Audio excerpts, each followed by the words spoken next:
I never thought I'd be that guy posting here. You know the ones. The found out my kid isn't mine crowd. The kind of stories that make you double take and wonder how anyone could live through something like that. Well, now I know. Let me start with this, I love my daughter. Loved, maybe, I don't even know what the right tense is anymore. Her name's Sophie. She's 6. Bright, hilarious, stubborn like her mother, and she calls me Dada, even though she knows how to say Dad just fine now. I was in the delivery room. I cut the cord. I held her when she was crying and purple and squishy. I was the one who rocked her to sleep through colic, who ran to Target at 2 a.m. for diapers, who learned to braid her hair when Clara didn't feel like it. Clara was, my wife of 8 years. We met in college, got married fast. She was beautiful and smart and, I'll say it now, manipulative in a way I mistook for confident. We had ups and downs, like any couple. She could be dismissive when I brought up concerns, and she had this way of spinning any issue back onto me. But I always thought we were solid. And then one day, I made the mistake of caring too much. Sophie was going through some health issues, nothing serious, just chronic ear infections, and the pediatrician mentioned some inherited factors that didn't quite line up with what we'd listed. Blood types, family history stuff. That planted a seed. I brushed it off. Clara said the doctor was overanalyzing. But the seed grew. I didn't sleep for days. I told myself I was paranoid. I told myself this happens in movies, not to me. But curiosity, no, fear, took over. I ordered a DNA test. One of those cheek swab kits. Just me and Sophie. I didn't even think it would come back negative. I just thought, this will shut up the voice in my head. When the results came, I actually laughed. For a second. Because it said. Probability of paternity, 0. 0%. I thought it was a glitch. A joke. Maybe I'd done it wrong. Then I read it again. And again. And my heart cracked in a way I didn't think was humanly possible. I wish I could say I approached her calmly. I wish I could say I waited, planned the conversation, thought it through like some composed, rational adult. But I didn't. I stormed into the kitchen where Clara was making lunch like it was any other Tuesday. Sophie was at school, and it was just us in the house, the same house I'd worked overtime to pay off early, the same kitchen where we celebrated Sophie's first steps. I slammed the envelope on the counter and said, "We need to talk." Clara looked up. Raised an eyebrow. Wiped her hands on a dish towel. I couldn't even speak for a few seconds. Just stared at her, the woman I married, the woman I thought I knew. I wasn't sure what I was expecting, guilt, panic, tears. Instead, she just leaned against the sink and crossed her arms. "You did something stupid, didn't you?" That was the first red flag, not surprise, not curiosity. Just immediate, cold condescension. I slid the results across the counter and watched her expression. She didn't pick it up right away. She glanced at it like it was a receipt from the grocery store. Her eyes flicked over the bold print. Probability of paternity, 0%. And then she smiled. She. King. Smiled. "Oh," she said, turning back to the sink. That? I asked. My voice cracked. "That's all you have to say?" She rinsed a plate. I stared in disbelief. "You knew," I said. "You knew the whole time." She paused, plate still in her hands. Then finally turned around, leaning against the counter like we were having a casual chat about weekend plans. I didn't think it mattered. I almost choked. Didn't matter. She shrugged. "You've raised her. You've been there every day of her life. She calls you Dad. You are her father, Jonah, in all the ways that matter. She said it like it was the most obvious thing in the world. Like I was the unreasonable one here. I was shaking. My hands, my jaw, everything. Clara, you lied to me. For 6 years. She rolled her eyes, actually rolled her eyes. Oh my God, are you seriously doing this? She snapped. You're acting like I cheated on you last week. This was before we were even married. I made a mistake. One mistake. But then I chose you. I chose us. I chose our family. You didn't choose me, I fired back. You trapped me in a lie.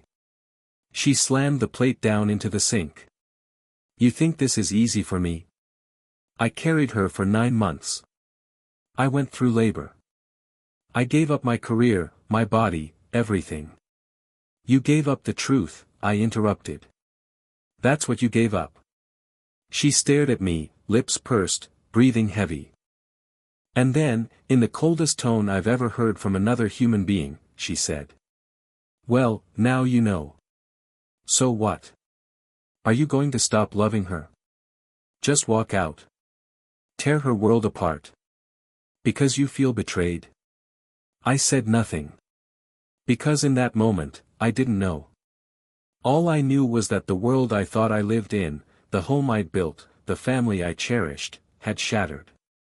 And the person who helped build it was standing there, brushing off the fallout like spilled sugar. She kept going. If you want to leave, go. I won't stop you. But don't you dare try to hurt Sophie over this. She needs you. And whether you like it or not, you're her dad. Biology be damned. I remember just standing there, staring at her like I was looking at a stranger. Because that's what she had become. She wasn't the woman who held my hand through sleepless nights. She wasn't the woman who whispered, "We made her," when Sophie was born. She wasn't the woman I vowed to grow old with. She was just a liar. A really convincing one. And somehow, that made it hurt even worse. I left the house that night. Slept in the car. I couldn't bear to be under the same roof as her. I didn't even go back to grab a change of clothes.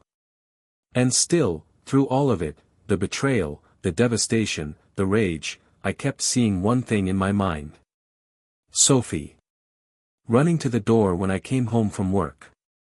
Sophie, laughing when I lifted her into the air. Sophie, saying, "I love you, Dada," as I tucked her in. How do you just turn that off? How do you stop being a father when the child didn't stop being your world? I didn't go home for 3 days. Slept in my car the first night.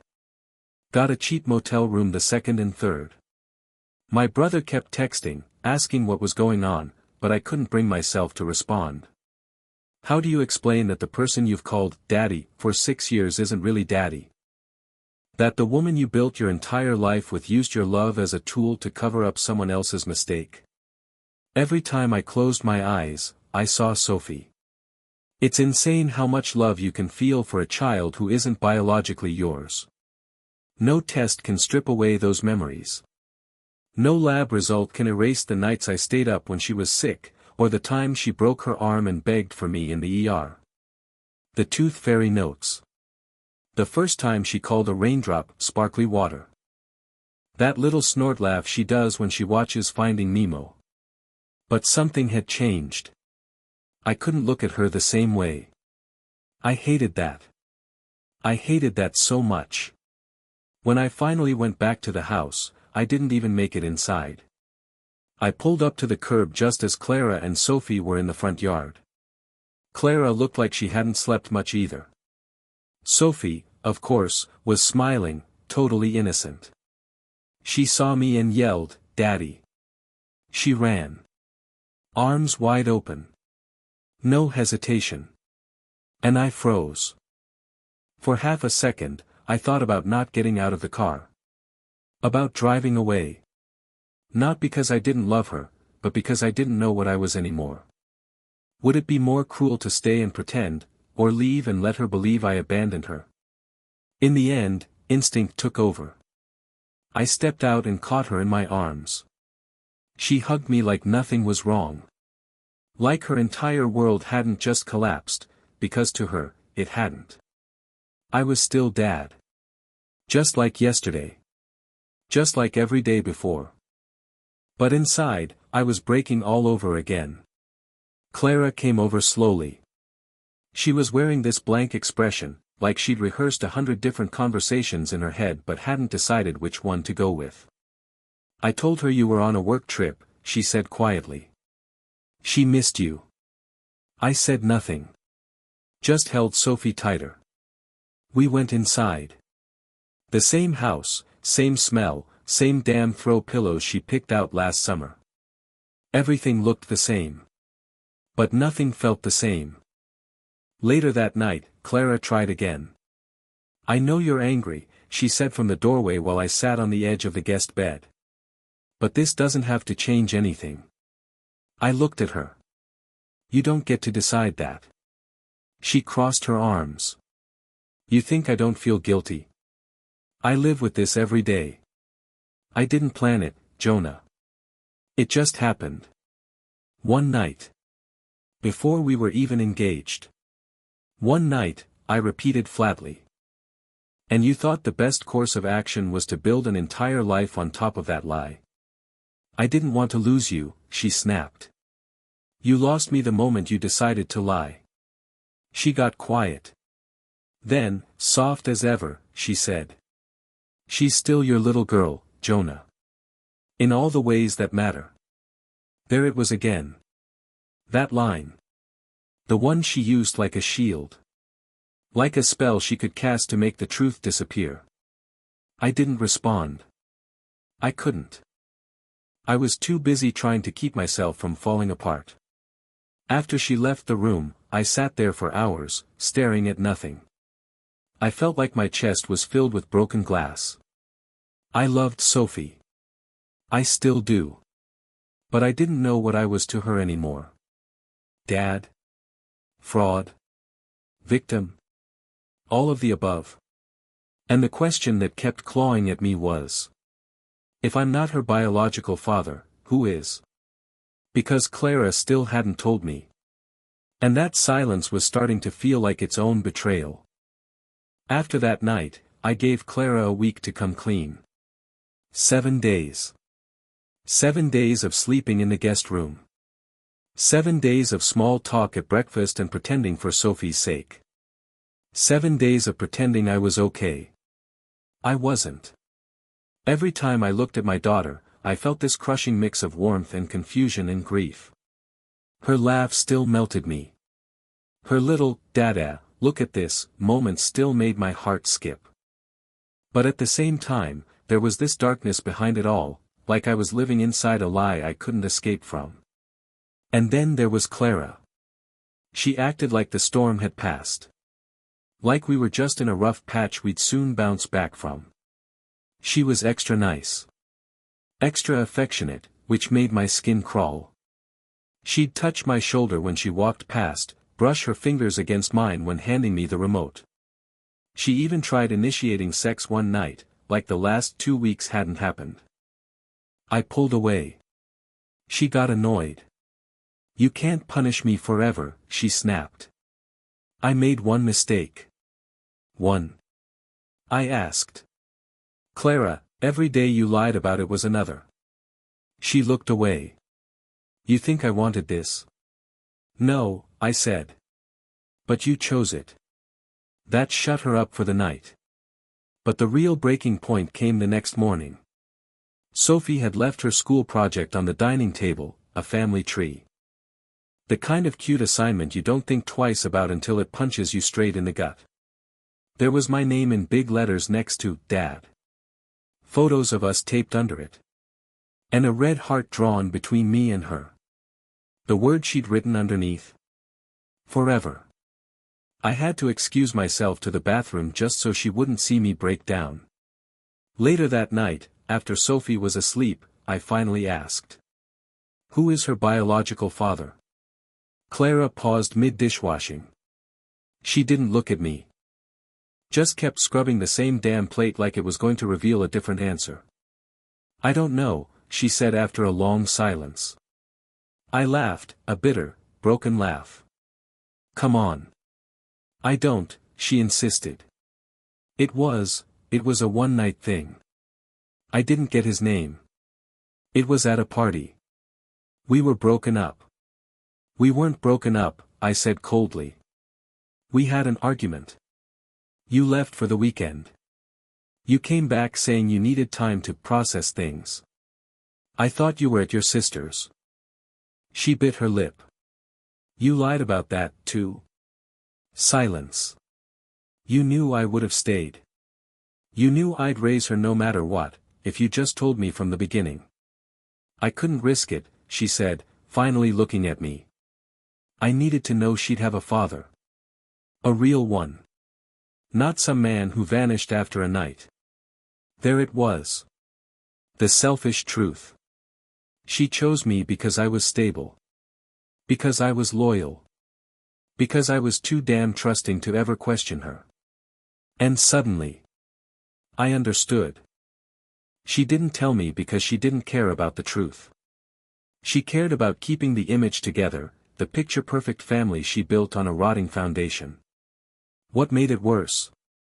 I started to suspect she did know who the father was. Because no one forgets the face of the man who changed their life forever. No one forgets who they slept with while processing things. And that gut feeling? It got a name 2 days later. When I found a message on her phone. From a guy named Evan. The preview read. Does he know? Because if he ever finds out, I'm not taking responsibility. She hadn't deleted the rest of the conversation. And what I read next made my blood run cold. I stared at her phone for a long time. Not touching it. Not scrolling. Just staring. It was like my brain wouldn't let me process what I'd just seen. The message was from Evan. A name that, on its own, might not have meant much, except I know an Evan. Knew him. My old coworker. My friend. He'd been at our wedding. I gave a damn toast at his engagement party. We used to do guys' night once a month. He held my daughter when she was only 4 days old. And apparently, he also held my wife. I finally opened a full message thread. I read the whole thing like I was watching a slow-motion car crash, fully aware of what was coming, unable to look away. Evan, does he know? Because if he ever finds out, I'm not taking responsibility. That was never the deal. Clara, he won't. Just stick to the story. You were never involved. Evan, that's not what you said when you begged me to be quiet. Clara, you didn't have to do it, Evan. Don't act like you were forced. Evan, don't guilt-trip me. You're the one who lied to your husband for 6F******ing years. Clara, yeah, and you cheated on your fiancé. Don't get self-righteous now. My heart stopped. This wasn't a one-time party hookup. This wasn't some nameless stranger. This was a full-blown affair with someone I trusted. And they'd both decided to bury it. I felt like my skin didn't fit anymore. Like I needed to crawl out of my own body to stop feeling everything at once, the nausea, the fury, the heartbreak, the pure disgust. I didn't confront Clara right away. I copied the messages. Took screenshots. Saved them to a flash drive and emailed them to myself, just in case she got smart and wiped everything. Then I called Evan. He answered on the second ring, sounding way too casual. Jonah? Hey, man, what's up? I didn't say anything at first. I just let the silence simmer. Hello, he said again. Then I spoke. I know. He went quiet. I know it was you. Don't lie. I saw the messages. Still nothing. Then, finally. F********. I didn't scream. Didn't threaten. Didn't rage. I just said. How could you do that to me? And this coward, This man I once called a friend, had the nerve to say. It was a long time ago, man. We were both messed up. We didn't mean for it to go that far. It just happened. It just happened. Like my daughter. Like the last 6 years of my life. Like the betrayal he helped hide. I told him I never wanted to hear from him again. That if he ever tried to contact me or Clara again, I'd expose everything, to his wife, to our old job, to anyone who'd listen. Then I hung up. I didn't tell Clara I knew. Not yet. I wanted to see if she'd ever tell the truth. Spoiler alert, she didn't. She kept playing the victim. Making it about me and how distant I'd been lately. She cried in front of Sophie, trying to guilt me into talking things out. She even told her mom that I was going through a depressive episode. Gaslighting, deflection, manipulation, all of it. But through it all, Sophie kept coming to me. Hugging me. Drawing pictures of the three of us. Slipping notes under my door that said, "Dada, I love you," this big, with her little arms traced on paper.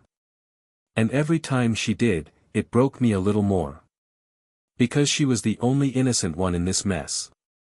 And she deserved better than two parents playing chess with her life. After everything, the DNA test, the lies, the affair with Evan, I still hadn't made a decision. I was frozen in that purgatory between love and rage, heartbreak and logic. I couldn't stand to be in the same room as Clara, but I also couldn't bear the thought of walking out of my daughter's life. Because no matter what the science said, Sophie still called me Dad. But I had to know where I stood legally. Emotionally, I was shattered. But practically, was I her father, or just some guy who got played for 6 years? So I met with a family lawyer. His name was Drew.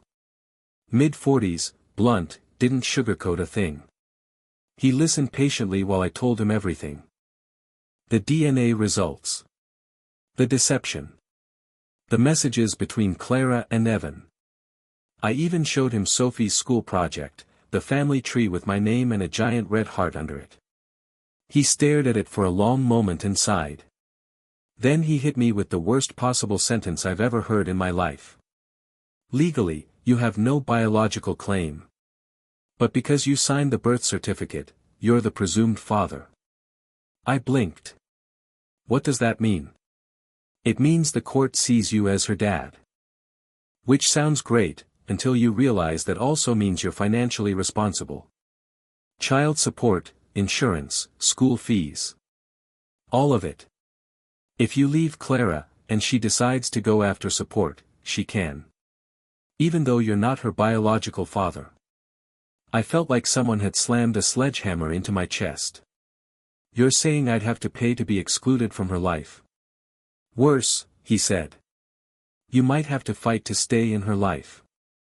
I sat there in stunned silence. And then I asked the one question I didn't want to ask. If I walk away, what happens? He shrugged. If you walk now and don't contest anything, it's likely Clara would keep full custody. You could disappear, and no one would stop you. Legally, she'd be fine. Morally, that's between you and your conscience. My conscience. Right. That same conscience that had loved Sophie every single day since she was born. That had memorized the sound of her laugh, the shape of her little hand in mine, the way she said, "Good night," like it was our sacred ritual. Drew kept talking, but my head was swimming. She could even weaponize it, he said. Tell the court you're emotionally unstable. Use the DNA test against you. Say you're lashing out because of the results. You mean she could take Sophie away completely? If she wanted to, and if you don't fight, yes. That was the final blow. Because I realized something right then and there. Clara still had control. Even after the lies, the betrayal, the gaslighting, the smug manipulations, she still held the power. She could paint me as a bitter man who found out the truth and couldn't handle it. She could rewrite the story, spin it in her favor. And I'd be the one left in the dark, again. I left the office feeling numb. Like my body was moving through water. I went to the park where Sophie and I used to go on Sunday mornings. Just sat on the bench and watched other kids run around. Laughed. Screamed. Called for Daddy. I wanted to scream too. But all I could do was cry. Because no matter what the court said, I didn't know who I was anymore. A dad? A fraud? A paycheck? A memory waiting to be erased? What broke me wasn't just that Clara lied. It was that the system let her win. If you've ever had your heart broken, you know the feeling. But this? This was something else. This wasn't heartbreak. This was soul demolition. A slow dismantling of everything I thought was real, one lie at a time. I was still staying in the guest room. Sophie didn't understand why. She kept asking when we were going to have pancakes again, or if I was mad at Mommy, or why I didn't tuck her in anymore. I told her I was just busy with work. That things were complicated. That word, complicated, has never felt more hollow. Clara, meanwhile, was acting like nothing happened. Like if she just kept playing her role long enough, the script would correct itself and I'd go back to being the dumb, loyal husband who never asked questions. But she made a fatal mistake. She told Sophie. She told Sophie. I came home from a walk, just needed to clear my head. Sophie was sitting on the living room floor, hugging her stuffed unicorn, the one I bought her on her second birthday. Her face was puffy, red. She looked up at me and asked, "Dada, am I still yours?" I dropped to my knees so fast I didn't even feel it. What? She blinked. Tears rolled down her cheeks. Mommy said you're mad because I'm not really yours. But I want to be yours. I don't want to be anyone else's. I felt something crack inside me. Not snap, crack. Like the fault line had been running through me for weeks, and now the pressure had finally split me in two. I pulled her into my arms and held her tight. I didn't know what to say. What could I say? How do you explain to a 6-year-old that adults can lie so deeply they don't even remember what's real anymore? I kissed her forehead and whispered, "You're mine. You'll always be mine." That night, I confronted Clara. I didn't yell. Didn't rage. I was calm, too calm, probably. Because the storm was now on the inside of me. "You told her," I said. Clara didn't even flinch. She was standing at the sink again, washing wine glasses like she hadn't just emotionally wrecked our child. "She deserved to know," she said coldly. "You weren't going to say anything. You told her I was mad because she's not mine. She isn't yours, Jonah." I slammed my hand on the counter, harder than I meant to. "Don't you ever say that again." She turned and gave me that same smug look I used to think was confidence. Now I see it for what it really is, manipulation with a smile. She needed to know why her daddy was sleeping in the other room, she said, her voice dripping with sarcasm. I didn't say it to hurt her. I said it because the truth was already coming out. "You're the one tearing this family apart, not me." I was speechless. "You're unbelievable," I finally said. "You lie for 6 years, you cheat, you manipulate both of us, and I'm the bad guy." Her voice went low. Cold. "She'll get over it. Kids are resilient." And in that moment, I realized something horrifying.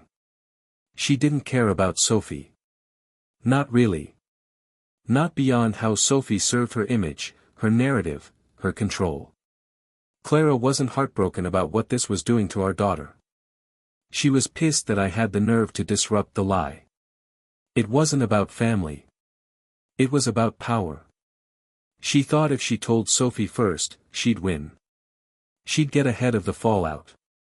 She could paint herself as honest, the wounded mother just trying to protect her child from the unstable man unraveling in the guest room.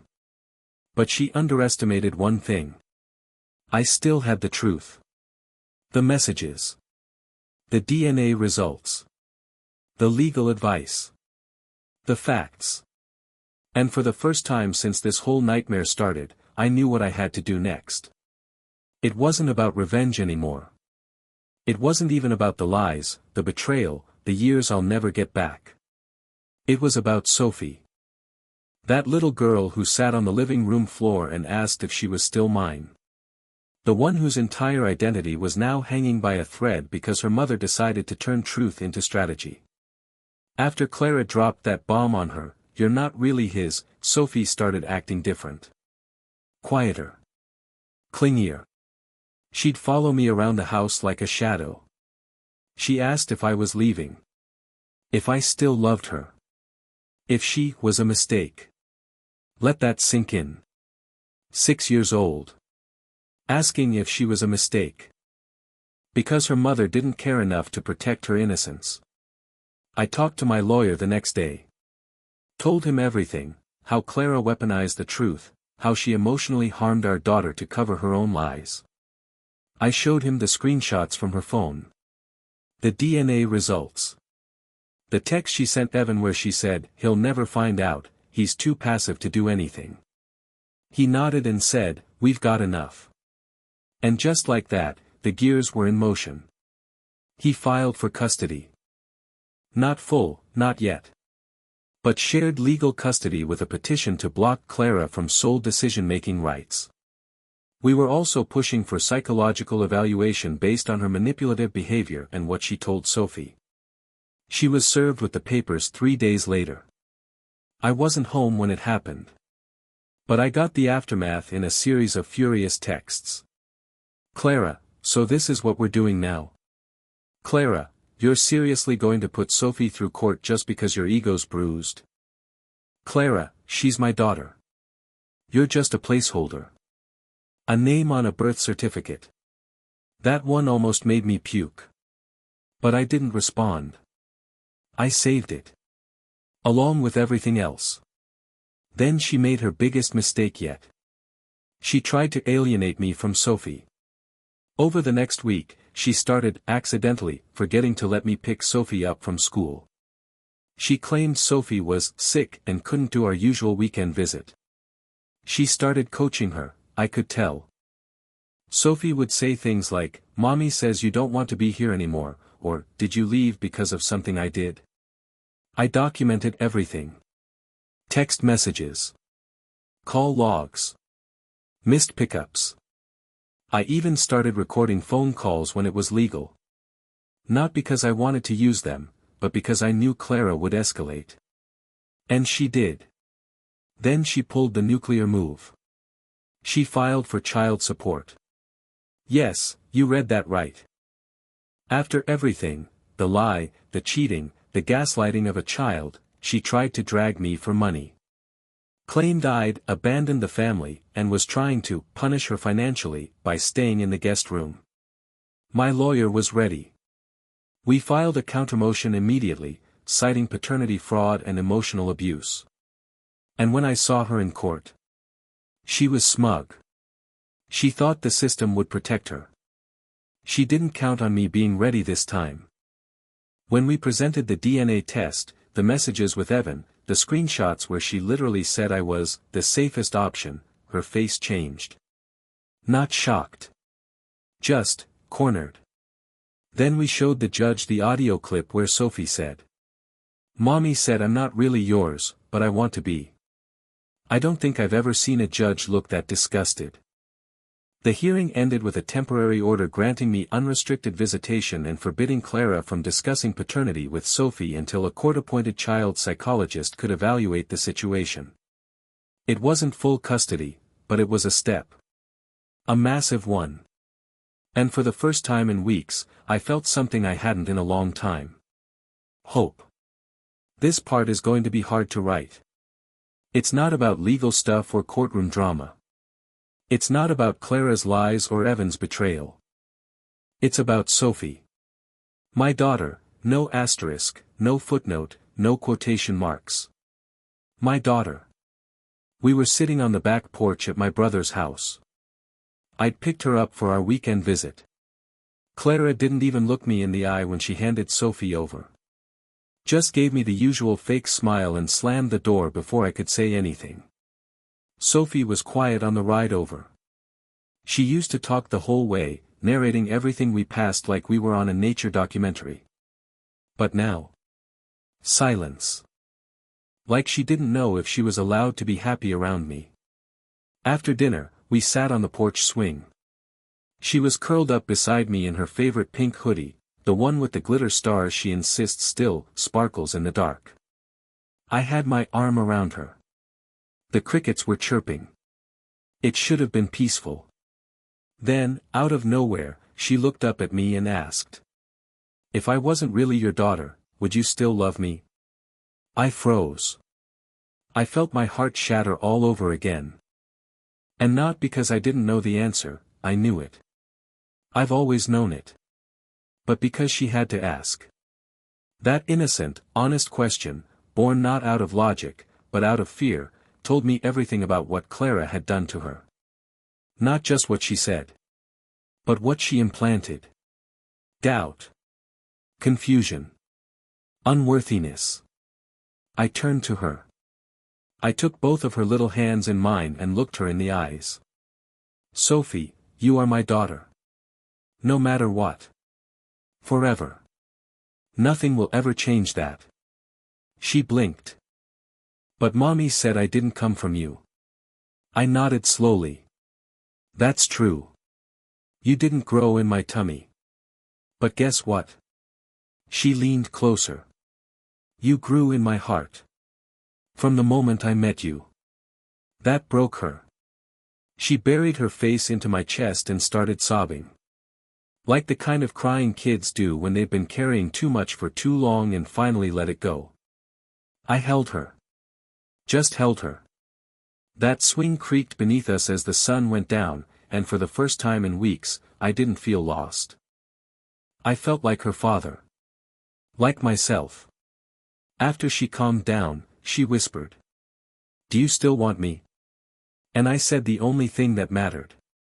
"I will always want you." She fell asleep on my chest that night. Like she used to when she was little. And while she slept, I made my decision. I wasn't just going to fight for custody. I was going to fight for the truth.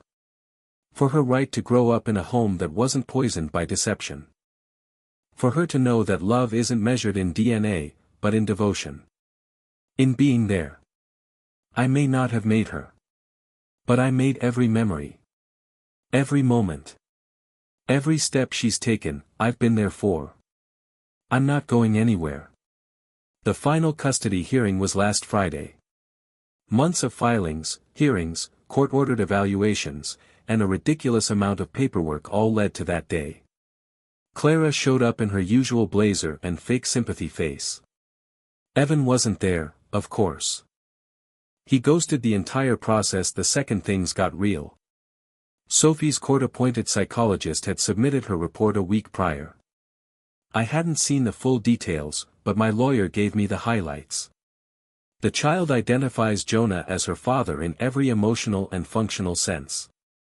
The mother's actions have caused emotional distress and confusion. It is in the best interest of the child to preserve the paternal relationship. That last line carried the most weight. In court, Clara tried to spin it, again. Claimed I was emotionally unstable, that I had manipulated Sophie and used the DNA issue to create conflict. The judge wasn't buying it. My lawyer calmly laid out the evidence. The DNA test. Clara's text messages with Evan. Her attempt to alienate me from Sophie. The fact that she was the one who told our daughter she wasn't really mine. Then they played a clip, just 20 seconds long, from one of Sophie's interviews with the psychologist. It was her voice, soft and shaky. "I know Mommy says he's not my real dad, but he feels real to me. He always has." Clara didn't say a word after that. The judge ruled in my favor. Shared legal custody, with me as the primary decision-maker. Clara is now required to undergo parental counseling and is barred from discussing paternity or anything related to real versus not real in Sophie's presence until the therapist clears her. As for Evan, I still haven't heard from him. I doubt I ever will. I'm not going to chase him down. He made his choice. I made mine too.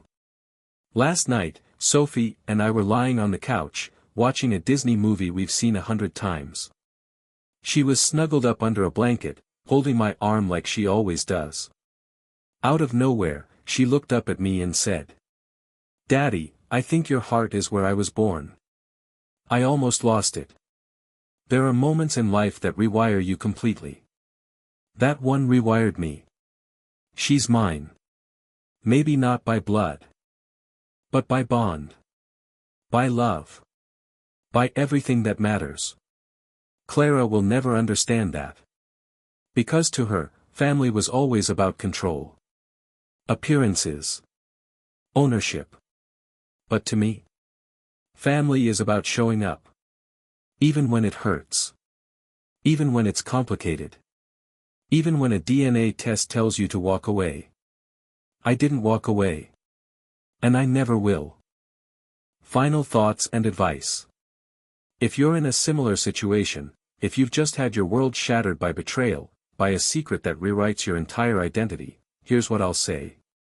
Don't let anger make your decisions for you.